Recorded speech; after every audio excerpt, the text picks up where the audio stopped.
name is Max. My world is fire and blood.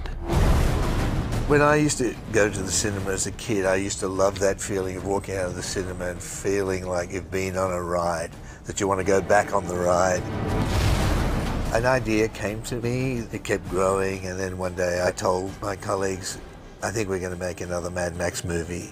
George has a tremendous amount of time and love invested in this world that he's created. I have held him in such a high regard as a filmmaker all of my career. I remember very vividly being around 7 or 8 when these Mad Max movies kind of started in South Africa, and how much it had an influence on the culture. It was just so a part of my growing up. You know, watching the original Mad Max is preparing for this, I was like, geez, these films were made before I was born and make so much sense still, and they care about the characters, and they're really well crafted and thoughtful, and I was like, wow, this he's a genius. The world had changed, cinema had changed, audiences had changed, I changed.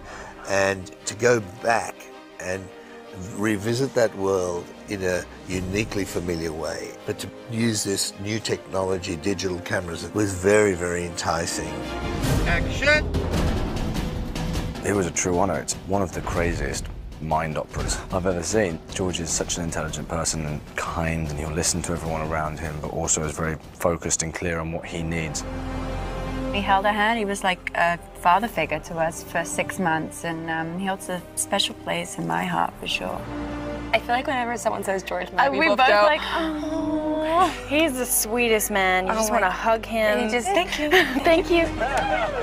You know, he's a quietly spoken, sweet man who takes note of everything and everyone around him. Calm and always collected, create something remarkable. He had a lot of time and respect for the stunt team. He'd be the first person to come up and shake your hand at the end of a stunt. And he remembers everybody's name. And he remembers everybody's name, and you don't see that often. So he's the type of guy that you'd do anything for. I've never had the extensive conversations that I had with him with any other filmmaker, and I think it really comes from a place of passion.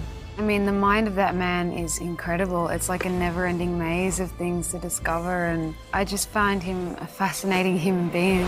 I really love action movies. I try to make movies that you read purely on the visuals, and this was conceived as a rock opera.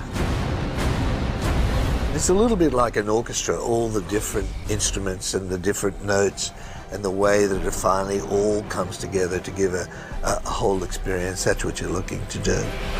Anything is possible with George. It's the tenacity of spirit to continue to try to achieve better and more for himself, and to reinvent himself and everybody else who's around him and works with him. I just love him.